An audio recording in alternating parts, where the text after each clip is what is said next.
Hello ladies and gentlemen, thank you for watching.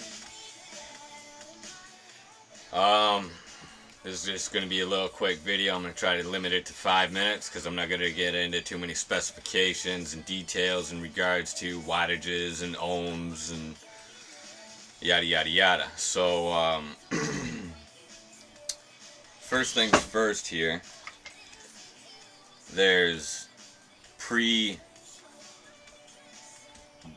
coils for tanks, and depending on the resistance in the coil determines on the wattage that is best suitable for that coil. They also have RDAs, which you definitely have to use your own metal Kenthal. Guess I should have been a little more organized in getting this video going, but so you have the RDA. Where's the camera at? And you build a coil. So first things first, 99% of the time, the higher the ohms, aka resistance, the higher the wattage you can vape at. So this particular coil that I have inside here is a 0.3 ohm coil.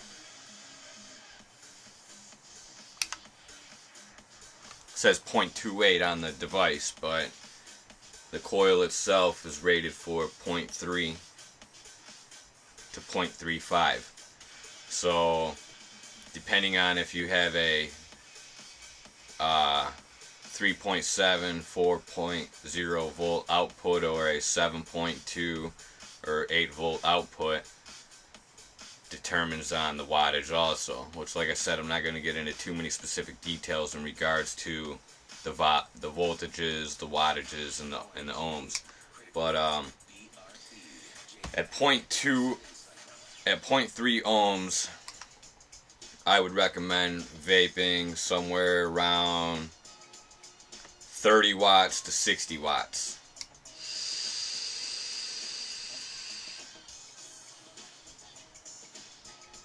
That's at 36 watts with a 0.3 ohm coil. I crank it up to 45 watts.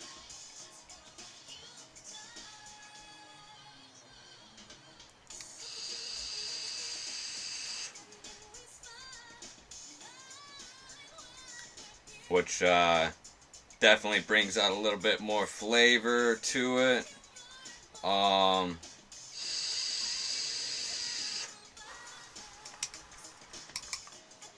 I would definitely recommend vaping at your own risk. Do research when building your own coils.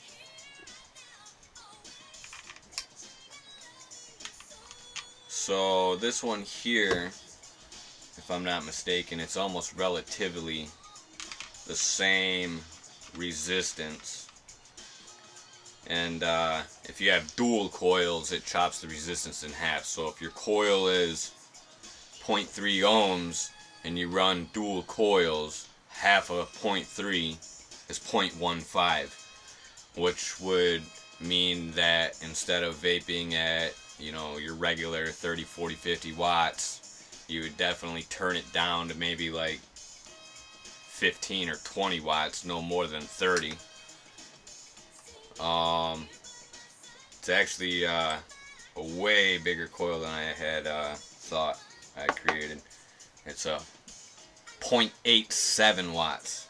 So 0.87 watts at 36 watt, 0.87 ohms at 36 watts is definitely going to take a minute to heat up.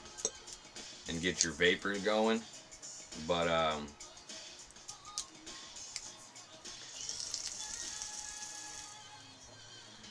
definitely built this coil a little while ago, and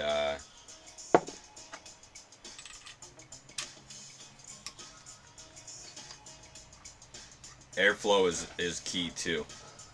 Here goes my dog, he's gonna bark.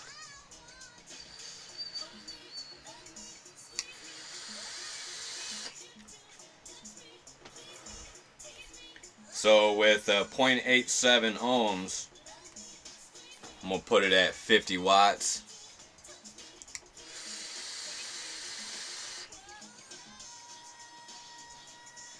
Definitely get some major clouds going. The only downfall to having a RDA, your pre-built coils, is you definitely want to keep them hydrated, because I don't recommend smoking cotton.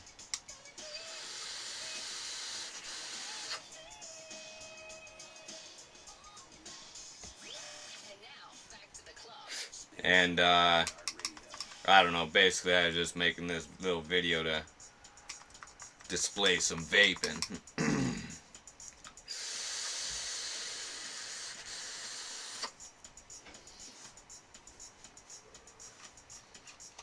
There is not too many tanks that I've ran across, unless you have an RDA tank, that allows for you to get some major clouds steaming.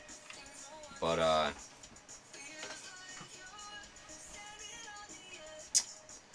gonna put my tank back on here.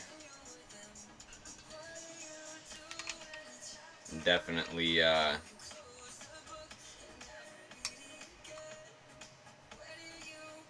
so at 50 watts, 0.3 ohms.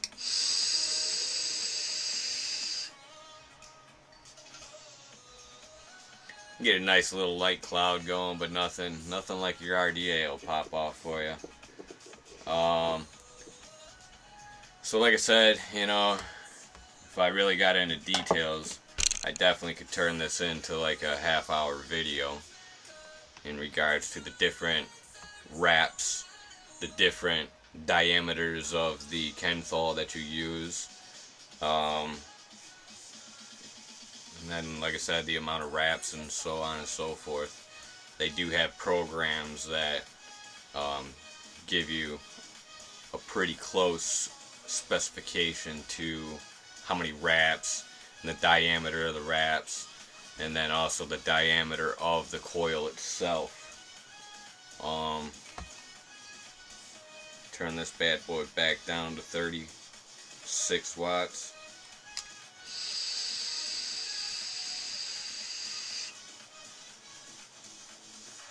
One thing you don't want when you're vaping is a lot of popping action. You've either got water in it, or you're burning it too hot. So, and then I got 3 milligram nicotine in all my vaporizers.